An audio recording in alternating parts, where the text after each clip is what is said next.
Assalamualaikum warahmatullahi wabarakatuh.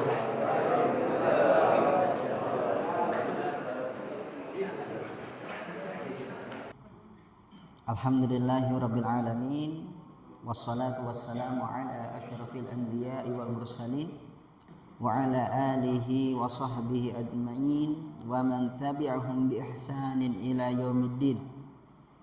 Asyhadu an la ilaha illallah wahdahu la syarikalah wa asyhadu anna Muhammadan abduhu wa rasuluh wa safiyuhu min khalqihi wa khaliluh. Amma ba'd.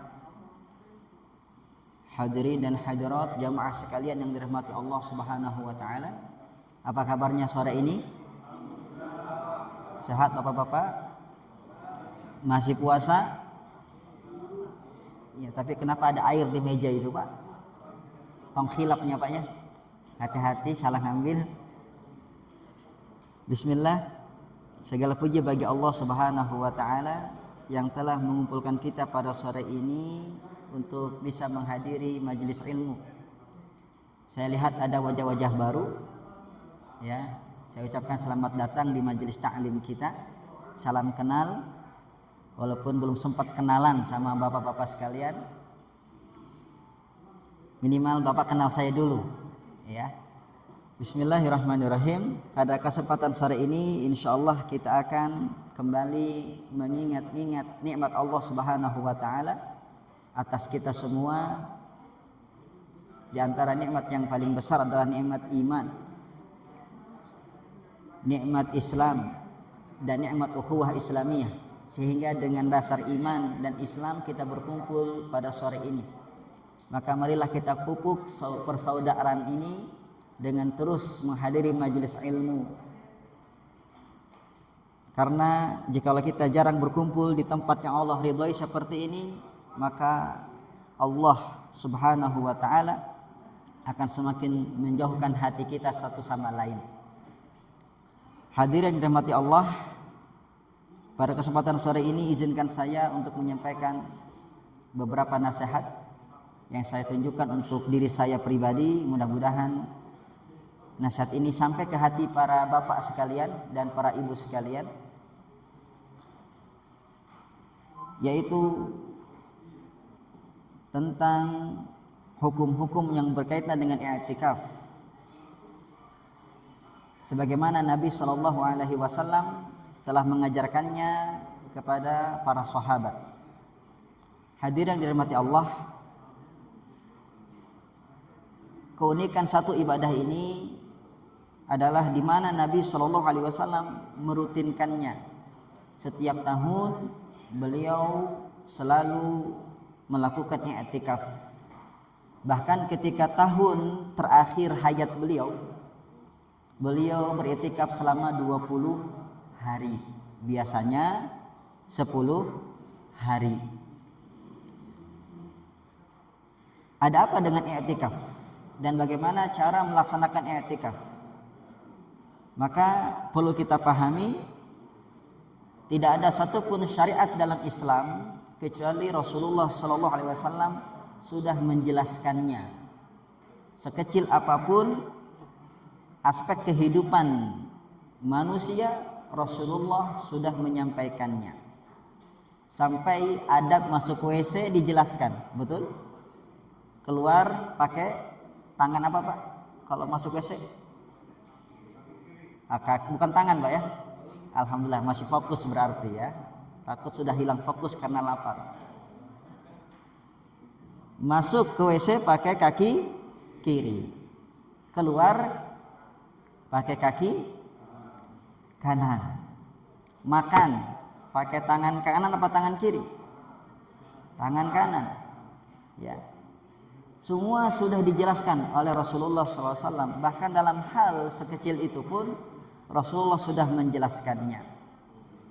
Apalagi kita berada di bulan yang penuh berkah, di mana seharusnya kita sebagai seorang hamba memanfaatkan bulan ini dengan baik. Jadikan Rasulullah sebagai teladan kita, di mana beliau memanfaatkannya dengan baik, terutama di 10 terakhir bulan Ramadan. Sebagaimana Aisyah radhiyallahu taala anha mengatakan, kana Rasulullah sallallahu alaihi wasallam yujahid fil ashril awahir mimma la yujahid fi ghairih. Rasul itu berusaha bersungguh-sungguh beribadah di 10 terakhir Ramadan tidak seperti di luar 10 terakhir Ramadan. Kalau mungkin di awal Ramadan kita masih santai-santai, di pertengahan Ramadan kita masih santai-santai, sudah berlalu 2/3 Ramadan. Tinggal sekarang kita berada di 1/3 terakhir, yaitu 10 hari terakhir Ramadan. Maka jangan sampai di 10 terakhir ini kita masih jadi kaum nyantui, Pak. Karena bulan Ramadan tahun ini belum tentu kita bisa bertemu Ramadan berikutnya. Betul apa betul, Pak? Apakah ada jaminan dari Allah bahwasannya tahun depan kita masih hidup? Jangankan tahun depan, besok pun belum ada jaminan. Setuju? Jadi siapa yang sudah siap? Insya Allah. Siapa tadi bilang insya Allah? Oleh karenanya hadirin dan hadirat, manfaatkanlah 10 terakhir bulan Ramadan ini dengan baik. Karena bulan ini bulan berkah. Dilipat gandakan pahala, dibuka pintu surga, ditutup pintu neraka. Allah membebaskan hambanya setiap malam dari api neraka. Bahkan saking agungnya bulan Ramadan, Allah memberikan keistimewaan. Apa itu, Pak? Yang pertama, Al-Quran diturunkan di bulan Ramadan. Yang kedua, Allah berikan waktu yang mulia, yaitu Lailatul Qadar. Yang mana kata Allah Subhanahu wa taala, khairun min alfi syahr, lebih baik daripada 1000 bulan. Kalau kita konversikan ke tahun, 83 tahun 4 bulan. Tidak ada yang sekarang duduk di sini umurnya 80 tahun. Betul? Ada yang umurnya 80? 70? Enggak ada juga. 60? Saya di sini dilihat wajahnya masih muda-muda. Apalagi Kang Pandi. Masya Allah. Yang sudah tua tapi kelihatan masih muda. Ya. Karena bersemangat hadir di majelis ilmu. Ya. Selalu basah wajahnya dengan wudu. Wajahnya selalu sujud kepada Allah Subhanahu wa taala. Ya, sehingga wajahnya bercahaya, terlihat masih muda. Enggak apa-apa ya, asal jangan tua-tua keladi, Pak. Ketika di 10 terakhir Ramadan, jangan samakan seperti di awal Ramadan. Ya. Coba cek sholat kita, ya. Sholat tarawih. Apakah kita mulai meninggalkan pelan-pelan ke masjid atau justru makin rajin ke masjid? Jangan seperti sebagian masjid di mana kalau sudah penghujung Ramadan safnya makin maju, alias makin sedikit. Seharusnya semakin di penghujung semakin ramai. Apalagi di sini, Pak, alhamdulillah masjid-masjidnya ramai. Maka kita jangan kalah. Jangan bawa kebiasaan buruk kita di Indonesia kepada keadaan kita di sini. Seharusnya kita lebih termotivasi. Oh, orang-orang Arab itu Masya Allah semakin mau habis Ramadan mereka semakin rajin ke masjid. Ya, bahkan saya lihat sebagian masjid itu melaksanakan tarawehnya ya, setelah Isya 8 rakaat, nggak pakai witir. Setelah itu mereka sholat lagi qiyamul Ramadan, sholat tahajud jam 1 atau jam 2 gitu. Barulah mereka tutup dengan 8 rakaat lagi, kemudian mereka tutup dengan witir. Ada yang sudah mengikutinya atau tidak?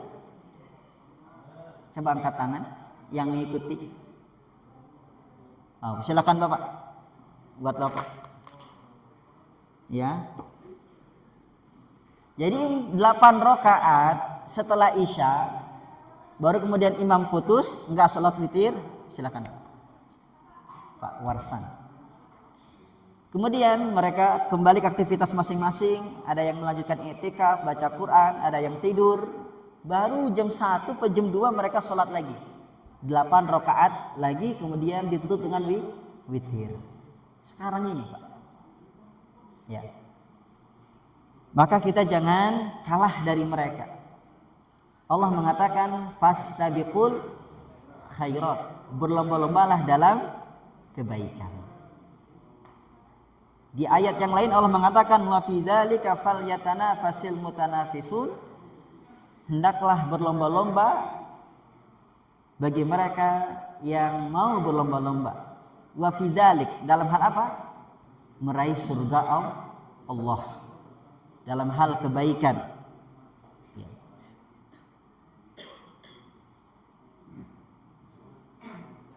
Hadirin yang dirahmati Allah Subhanahu wa taala,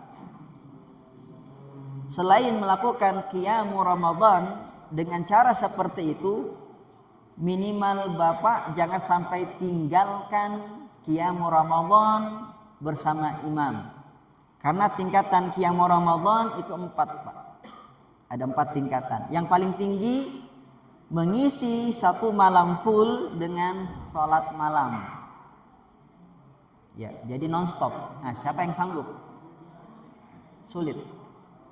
Tingkatan kedua tadi 8 rakaat di awal waktu, kemudian 8 rakaat di akhir waktu. Ditutup dengan witir 3 rakaat. Ini tingkatan kedua. Tingkatan ketiga yaitu sholat malam hanya di akhir waktu. Karena itu waktu yang utama. Setelah kita bangun tidur. Kalau setelah Isya mungkin masih begah perutnya Pak. Atau tingkatan keempat, ini yang paling rendah, yaitu sholat tarawih di awal waktu. Ada tingkatan kelima? Gak ada.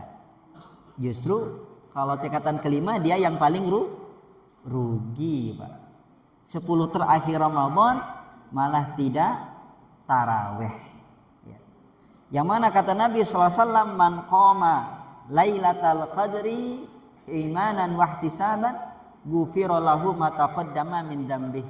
Barang siapa yang qiyam Ramadan alias salat malam, ya, salat tarawih termasuk salat malam, di malam Lailatul Qadar, maka dia diampuni dosanya yang lalu dan yang akan.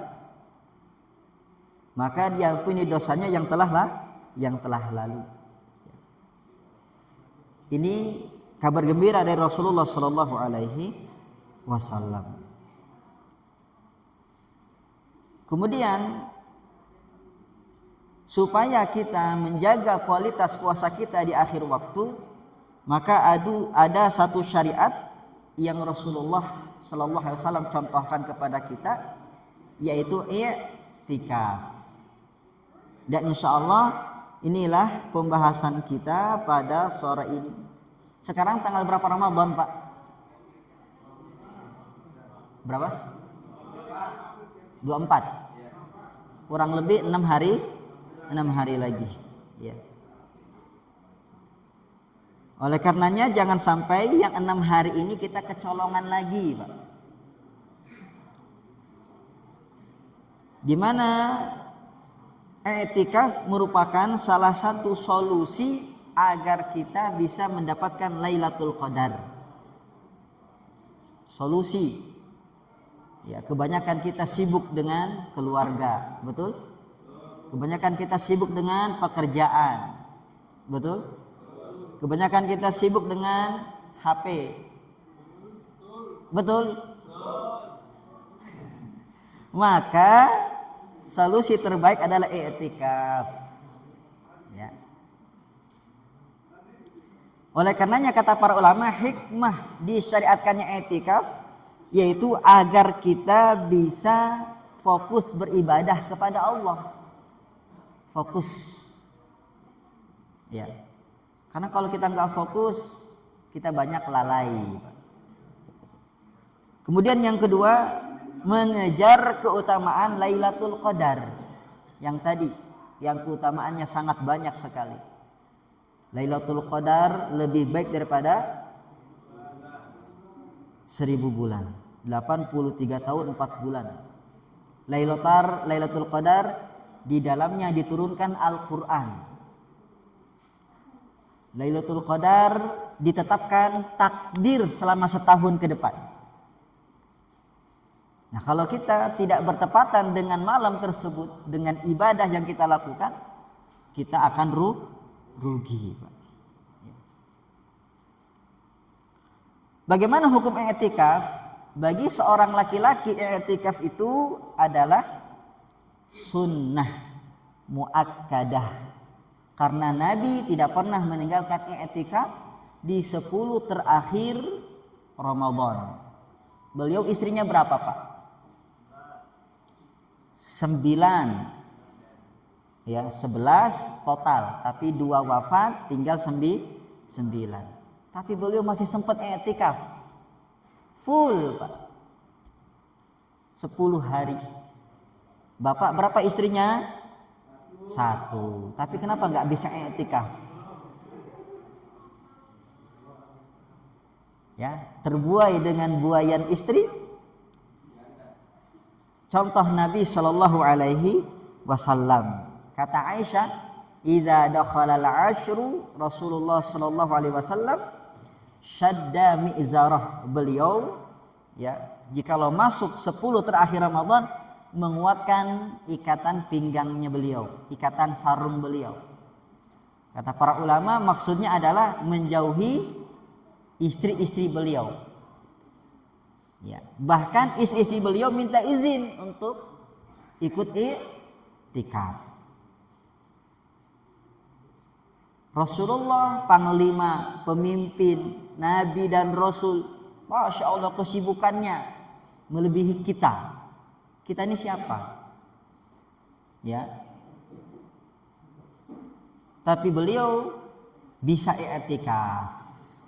Maka mau bagaimana kita lagi supaya kita bisa i'tikaf? Ya. Kalau tidak, kita sempatkan. Jangan tunda nanti, Pak. Sekarang, malam ini. Adapun bagi wanita, maka terjadi perbedaan pendapat para ulama. Yang lebih kuat pendapat para ulama, lebih dekat kepada dalil, sama sunnah, tapi disyaratkan harus dengan satu, izin walinya.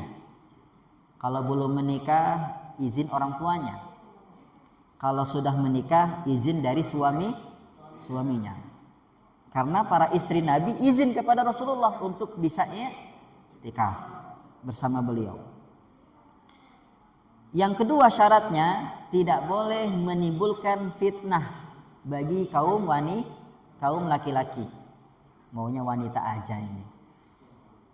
Maksud fitnah bagaimana? Menimbulkan godaan kepada laki-laki yang ada di masjid. Makanya kalau i'tikaf perempuan harus tutup aurat. Tidak berdandan, apalagi pakai minyak wangi, dilarang keras. Rasulullah menyebutkan wanita yang memakai parfum supaya tercium oleh laki-laki disebut sebagai pezina. Zina dosa kecil, dosa besar, Pak? Besar. Hati-hati di zaman sekarang, ya, perzinahan terbuka lebar. Cukup bayar berapa real sudah bisa dapat servisan.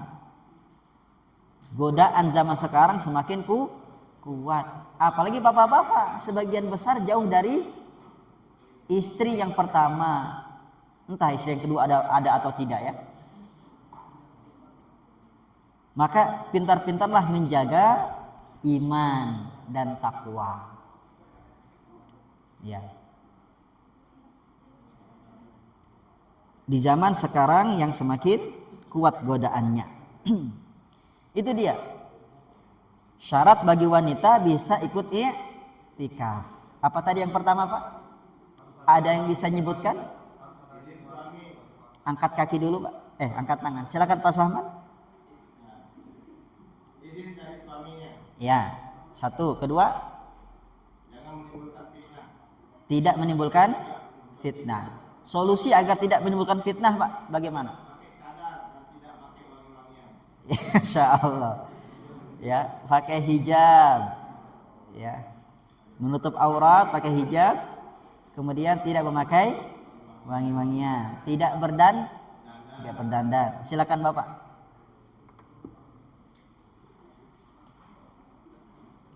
Itu hukum i'tikaf. Kemudian tempat i'tikaf di mana, Ustaz? Apakah bisa di sini i'tikaf? Tidak. Allah mengatakan, Allah menyebutkan di mana tempat i'tikaf. Wala tubashiruhunna wa antum akifuna fil masajid. Janganlah kalian berjima dengan istri kalian padahal kalian sedang i'tikaf di masjid. Di masjid. Berarti tempat i'tikaf adalah di masjid. Tidak boleh, Pak, di rumah gak sah. Ustadz, saya mau i'tikaf sama istri di mana? Di kamar. Atau terutama bukan jadi i'tikaf, ya.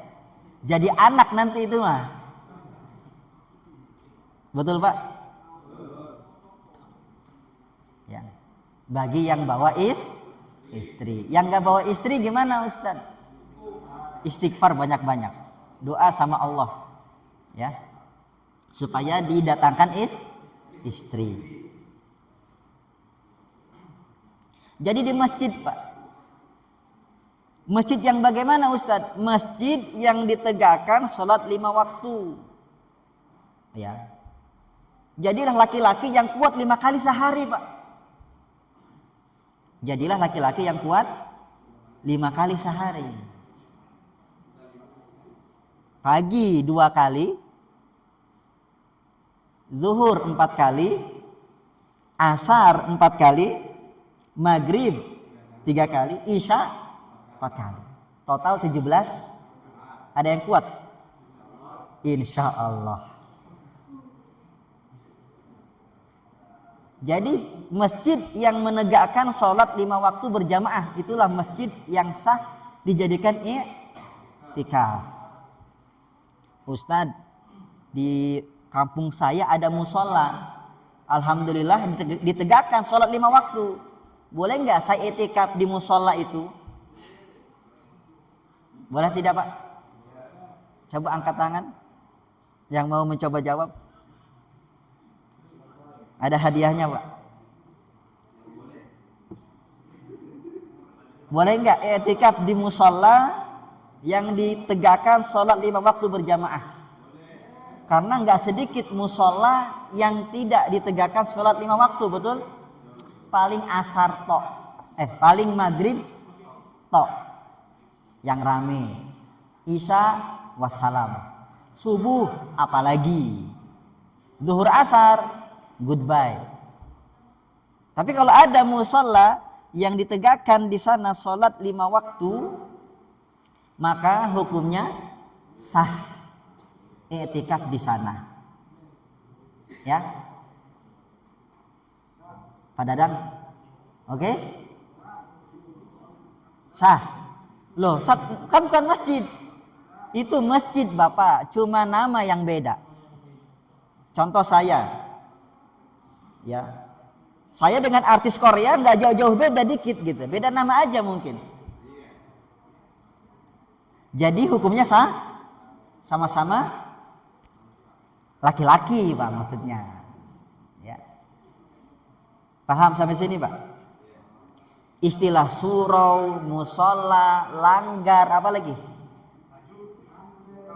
Di Lombok apa sebutnya Lombok? Musola juga? Kalau di Padang surau, kalau di Sunda langgar. Padahal nggak ada pelanggaran di sana. Ya, kok namanya langgar ya? Selama di sana ditegakkan sholat 5 waktu sah beriktikaf. Makanya nggak ada alasan buat nggak iktikaf. Ustaz, masjidnya jauh, nggak ada yang kantor makanan, nggak ada yang jual makanan, masjid pun nggak menyediakan makanan, nggak ada. Ya. Cari masjid terdekat, musola terdekat, yang penting ditegakkan sholat 5 waktu. Ustaz, Jumatan gimana? Jumatan ke masjid jami', ya boleh tanpa, dan para ulama mengatakan itu uzur yang dibolehkan, tidak membatalkan iktikaf. Begitu. Paham sampai sini, Pak? Baik. Bapak paham nggak sih sebenarnya iktikaf itu apa?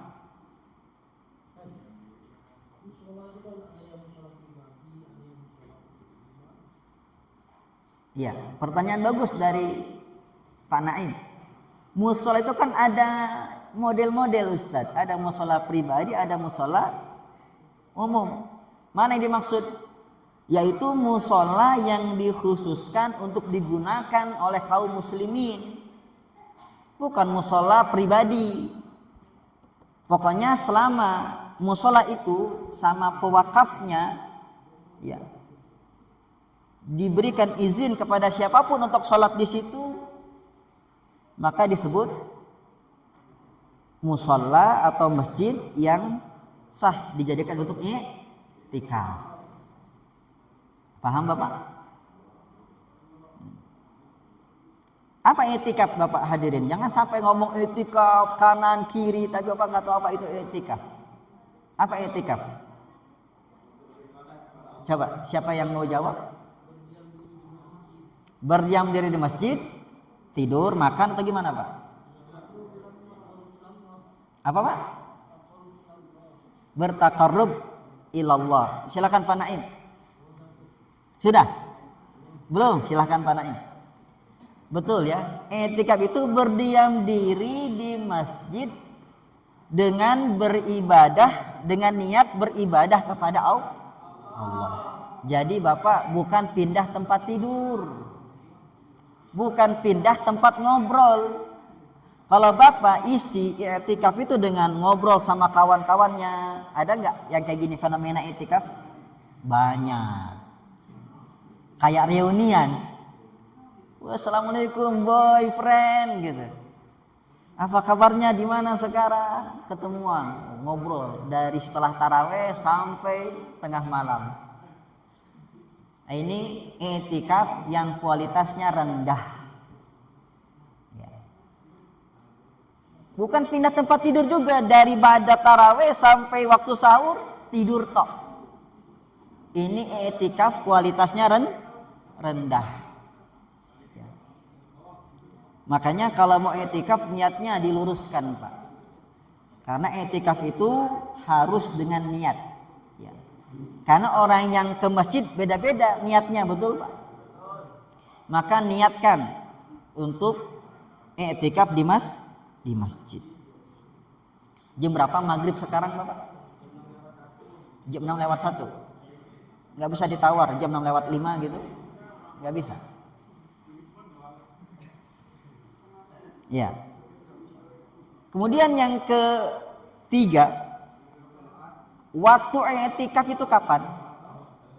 Bapak, kapan waktu i'tikaf?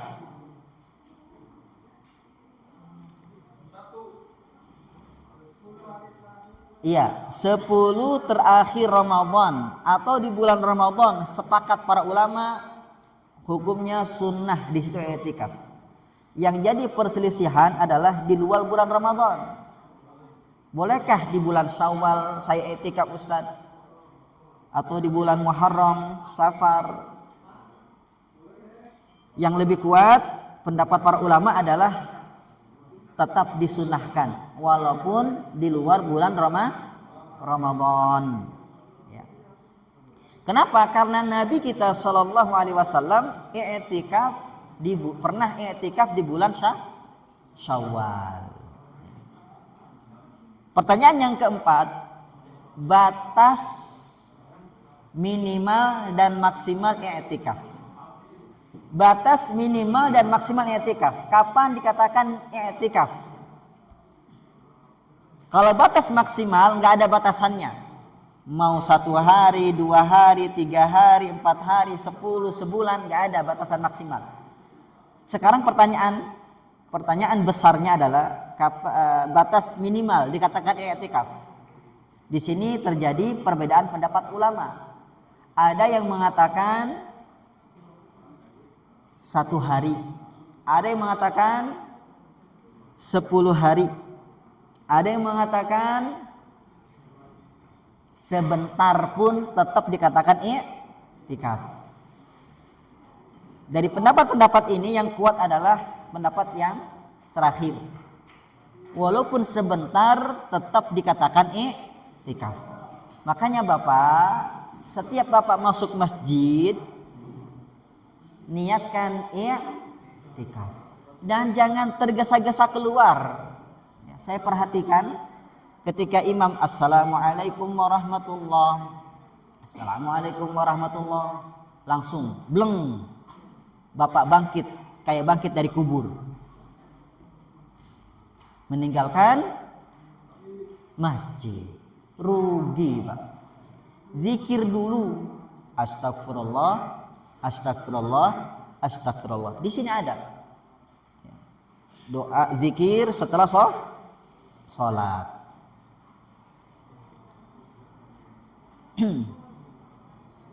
Jadi niatkan i'tikaf. Ketika Bapak masuk masjid, niatkan i'tikaf.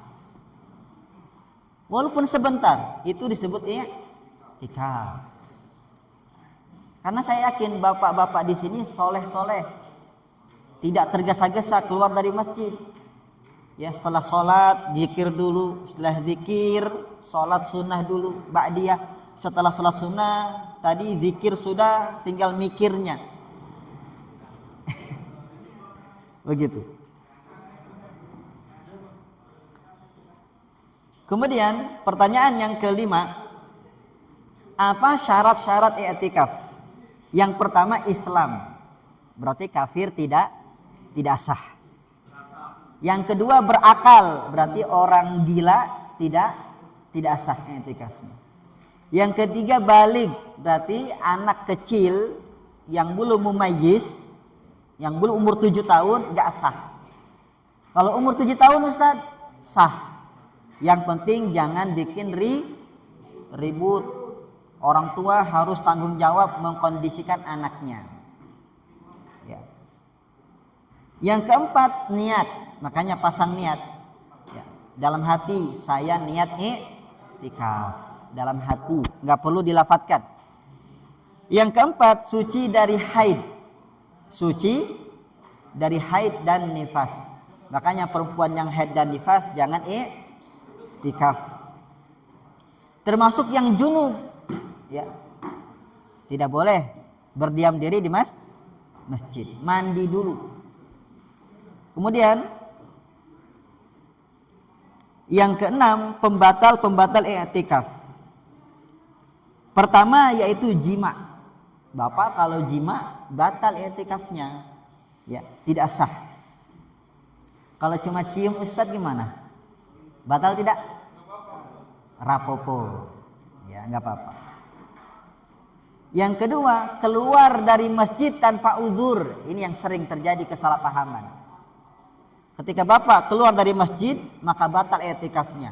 Kalau cuma separuh badan Ustadz keluarnya, cuma pengen nengok, istri sudah pulang apa belum? Pengen nengok, ada tukang somai apa enggak? Maka itu enggak batal, kalau cuma separuh badan. Karena tidak disebut keluar. Ustadz, masjid gak menyediakan makanan, boleh gak saya keluar untuk ke rumah makan? Ya, ke Al-Baik misalkan, ke Romansia misalkan. Boleh, karena itu kebutuhan darurat. Bapak kalau nggak makan mati, betul? Ya. Kalau di masjid tidak disediakan kamar mandi, maka nggak apa-apa Bapak keluar ke rumah dulu, misalkan mau BAB, BAK, ya, dan BABA yang lain, nggak apa-apa. Paham? Jadi keluar kalau ada kebutuhan nggak apa-apa, mendesak, yang nggak mungkin ditunaikan di masjid. Tadi sholat Jumat misalkan, nggak apa-apa, nggak batal i'tikafnya. Paham Pak? Tapi kalau Bapak keluar mau kemana Pak? Mau cari matahari, boleh nggak? Mau cari angin malam, boleh tidak? Nggak boleh. Nggak mendesak. Ya, Bapak nggak bakalan mati tanpa kena sinar mata. Bapak nggak bakalan mati tanpa mencium udara malam. Ya. Kemudian yang berikutnya, bagaimana kita memanfaatkan i'tikaf ini dengan baik. Kalau kita sudah paham Bapak hukum i'tikaf dan ketentuan-ketentuannya, maka jangan sampai kita habiskan i'tikaf ini dengan hal-hal yang tidak bermanfaat. Isi dengan ibadah sebaik-baiknya. Ustadz, masa ngobrol sedikit aja nggak boleh? Boleh. Rasulullah pernah loh ngobrol sama istrinya. Ya, ketika beliau dijenguk sama istrinya di masjid, Nabi keluar sebentar ke halaman masjid ngobrol sama salah seorang istri beliau.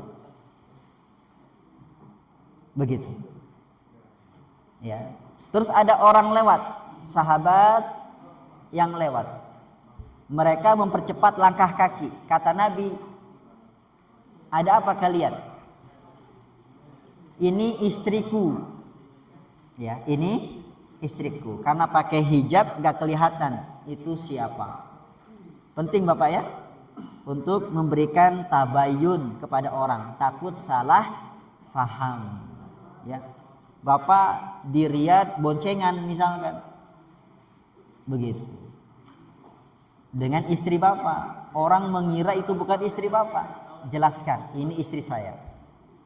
Kalau memang benar istri Bapak ya, jangan bonceng yang bukan mahram. Boleh ngobrol, boleh Pak, tapi jangan habis dengan ngobrol. Sama juga dengan HP Pak, jangan habis main HP, scroll, nonton reels, update status. Ya, alhamdulillah i'tikaf hari ke-7, masya Allah. Di foto mushafnya, di foto sajadahnya, di foto, aduh semua di foto. Jaga niat Bapak. Setan itu lebih pinter daripada Bapak. Ya, setan nggak pernah putus asa. Ketika mereka gagal untuk membuat Bapak duduk di kamar, nggak usah i'tikaf, nggak usah ibadah, setan masih sempat membisikkan update status, biar orang sedunia tahu kalau Bapak LC gelarnya, lanang soleh. Lanang soleh. Iya kayak saya gelarnya. Ya. Tapi ini lanang soleh. Hati-hati, jaga niat. Ya, jangan pamer di medsos. Biarkan antara Allah dan Bapak yang tahu. Kalau Bapak sedang i'tikaf. Ya. Saya mau tanya ke Bapak. Bapak sudah libur belum kerjanya? Libur. Sini Bapak. Iya Pak. Ini yang janji saya juga kemarin itu Pak ya. Oh iya. Iya, ini yang saya janjikan. Masya Allah. Ada yang jujur libur. Yang lain gimana? Belum. Belum Pak. Sini Pak.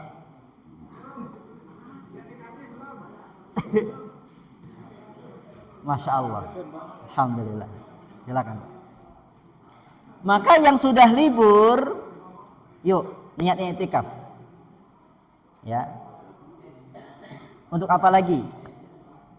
Kita di dunia ini kalau nggak kita sisihkan Pak, sehari, 2 hari, 3 hari, 10 hari untuk i'tikaf. Allah nggak minta 1 bulan, Allah nggak minta setahun, 2 tahun, tidak. Allah minta kepada kita hanya 10 hari. Kalau nggak siap Bapak karena masih kerja kayak Pak Agus, utamakan malamnya Pak, malamnya ya. Jangan luput dari i'tikaf. Salat Isya bersama imam, ya pahalanya apa? Seperti salat malam separuh malam. Kemudian salat tarawih bersama imam. Kemudian Bapak baca Quran sebentar, setengah jam. Baru Bapak tidur. Kemudian bangun. Ya. Kemudian ambil wudu, baca Quran lagi, nunggu imam maju untuk sholat malam, sholat tahajud. Barulah ikut sama imam sholat tahajud. Allahu Akbar sampai witir. Setelah witir, barulah Bapak tidur lagi. Masya Allah. Ini derajat kedua, qiyamu Ramadan.